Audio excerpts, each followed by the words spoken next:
Hello YouTube family, welcome back to my YouTube channel. If you're returning and if it is your very first time to be here, karibu sana. We love to have you here because it means our channel is growing. So consider subscribing, join this amazing family. This is where we love, learn and grow. We share about motherhood, lifestyle and some music. So we just began. You're in the right place. Kindly consider subscribing and sharing this with your friends. So today I'm in my kitchen because I'm expecting guests, so I have to prepare kwa sababu wageni lazima, you know, their stomachs need to be catered for. But even before that, I need to make my baby some fruit. I will not be able to film because I'll be doing so many things and so fast, but I'll be showing you what I have done as you go by. So I need to make my baby a fruit, and then I'm using pawpaw, some bananas, and a piece of beetroot. So I'm just going to do that. I'm also sharing my story. I want to share with you my experience. So when we got to around 39 weeks of pregnancy, this is where you expect the baby to come anytime. So at this time, our baby had decided he's going to take his time and he's going to come when he's ready, which is perfect and it is good. But now we went all the way to 41 weeks. So when we were past our EDD, like 2 days past our EDD, we decided to go to hospital. We had already chosen a hospital. We had already decided that we were going to Jacaranda. Jacaranda Maternity Hospital is specifically for moms and babies. It's a maternity hospital. So we were going there. We had already decided that is the hospital we were going to go and get and have our baby. So we already did all the research that we needed. We had gone there in person with my husband, and we had we wanted to know if our modes of payment, what we wanted to use for the payments of their services will be acceptable to them. Yeah. So we went there, we found out everything, of course, even the C-section. You know, it was our first baby, so we wanted to know in case we have to go and have C-section, do they do that? And just knowing that they have all the facilities. So the hospital is well equipped, but it is very important for you when you consider a hospital, do your due diligence, go there in person, find out, ask all the questions that you want to ask. If you want your partner to stay there with you, yeah, it is very important to go there and ask every question that you have. Wow, look at that purple. Woo, looks lovely. So so we went to hospital and I was checked, and the doctor told me that, Madam, bado iko mbali, wewe iko mbali. Like I had not opened. So we of course went back home, but we were given a date now that we were like 40 weeks uko hivyo. So we were given a date to come back if we will not have experienced the labor, if I would not have had labor.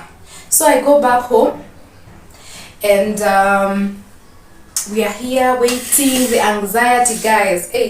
I walked. See, we are told to walk so that maybe mtoto achangamke. Hey, I walked. I was going for long distances, all that. Hey, this is not a good thing, but I even dared taking motorbikes. It is very dangerous, by the way. You know, I think it was just out of nini. I don't know. I can't even explain. So I did everything, but now the baby decided I don't feel like I'm ready yet. So we had to go to hospital. So when we went to hospital, we were going in for an induction. Now that I do not have labor have not started just naturally. So I had to go for the induction, and I researched, I googled, I called people, I asked. My sister had her baby through she was induced. Yeah, my sister was induced. She had normal labor. No, I mean normal. She delivered normally. Yani she had a V birth. So that is what happened. And now we were going in for that. So I had asked, I knew I was told to how painful it would be and all that. So I check into the hospital and I'm told even before this the induction is done, I need a scan. The scan had to be done. So I need to be checked. So when they checked, they realized that the baby had the cord around his neck, not once but twice. I understand that normally when it is once, they actually can just deliver normally, and when the baby is out, they will just untie the cord. So it actually is something that can be done, but I know the doctor will advise you in case that is the case for you. Thank God for these scans. They told me that I even had kidogo amniotic fluid. I think maybe it was leaking and I could not notice. So I had less amniotic fluid. My baby has the cord around his neck twice, and I do not have and I have not had normal labor. Like I have not had labor. You know, the contractions had not started. So the gyna advised me to go in for a C-section. It was hard, guys. It was hard. I broke down. I asked, why, God? Why? I have done everything. You know, I have walked, I have tried, you know, and but that is how it was, guys. I later calmed down and I realized, you know what, this is an option that is available, and with it I'm going to come out. If I'm going to come out safe and baby safe, then it's okay. It is just okay. It is just another method, you know. And I still so I accepted it, and we went in. But for ours was not an emergency, so we were kept there a little, because if anyone came and like they have prolonged labor, it has taken way too long, you know, the mom is getting tired, and the baby is also getting tired, so they always recommend for a C-section. The other reason that you can have gone to hospital and for normal delivery, then you end up in C-section, is when the baby pooped. Is the baby pooping. So when the baby poops, the meconium poop may not be very good for the baby there. So they might also take you in for the C-section. I don't know exactly. I do not have all the details, guys. I am not a medical practitioner, so it is always good to hear your doctor. When you feel like you need to seek second opinion.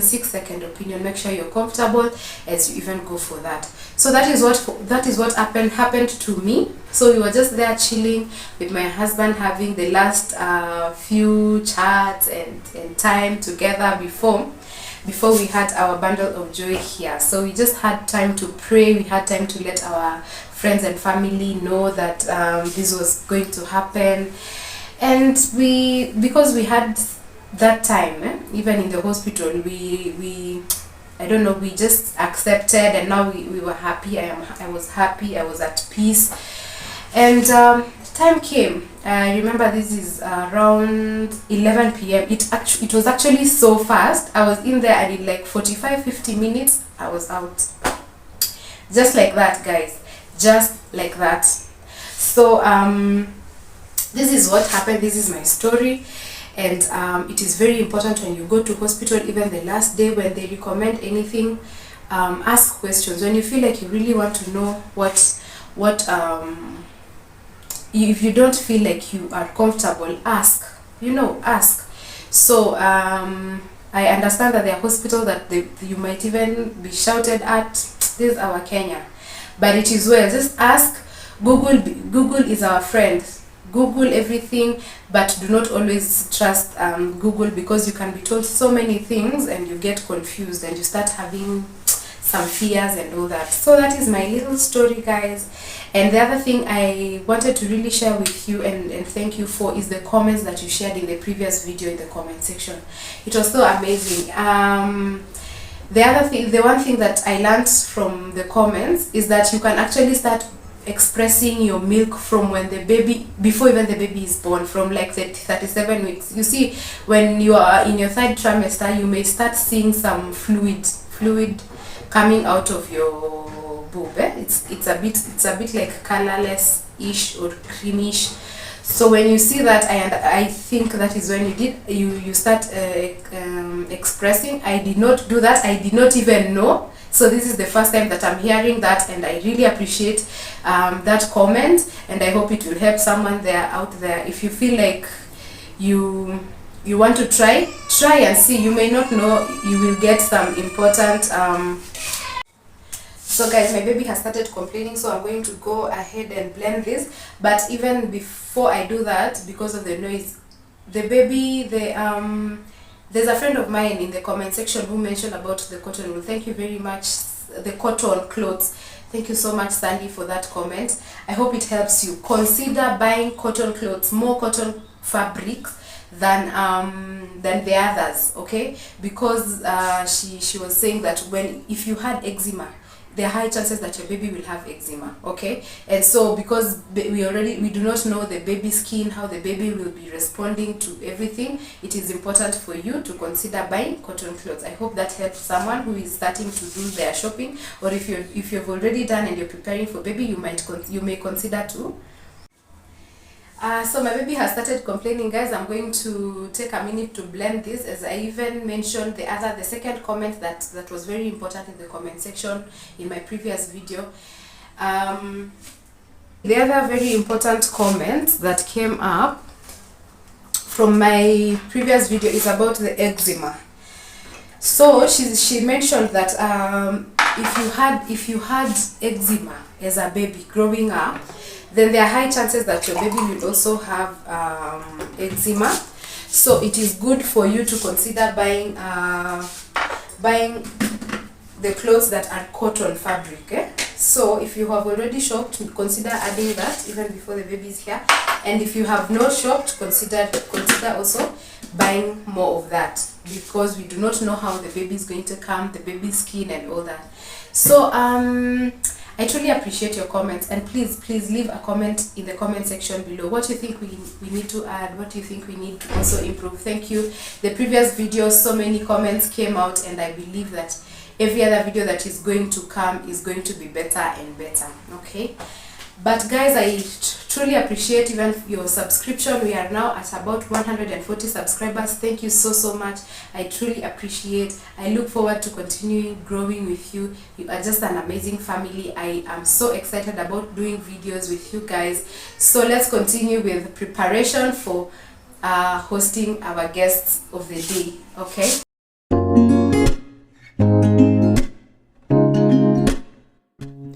So here I'm just setting my baking tray. I have already applied butter on it so that they will not stick here after they are baked. So I'm just putting them. Of course I have to allow some space between them, because when I proof them, they're going to you know, they have yeast, so they're going to what? They're going to do that thing.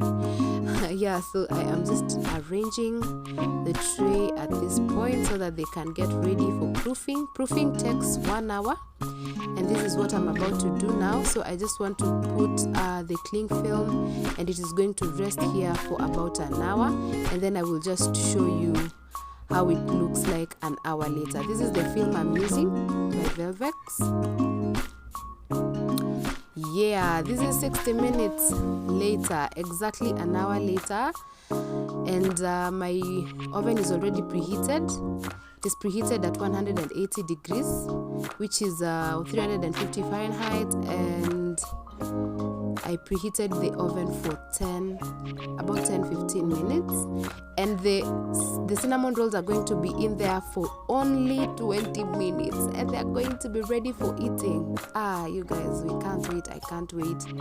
I look forward for what my guests will say about this. So here I'm just putting the rolls in the oven for baking. Like I said, the oven is already preheated, So it's going in for about 20 minutes, actually only 20 minutes, and I will let it rest there for after I've switched off the oven. After the timer is out, I will just let it rest there, even in the heat that is left in the oven before it cools down completely.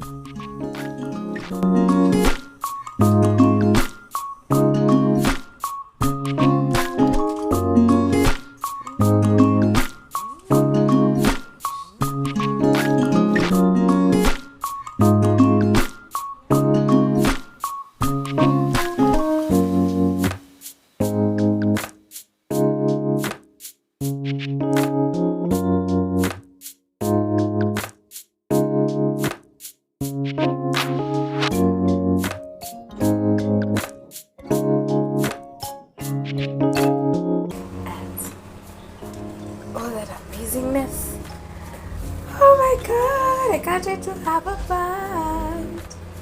It looks really amazing.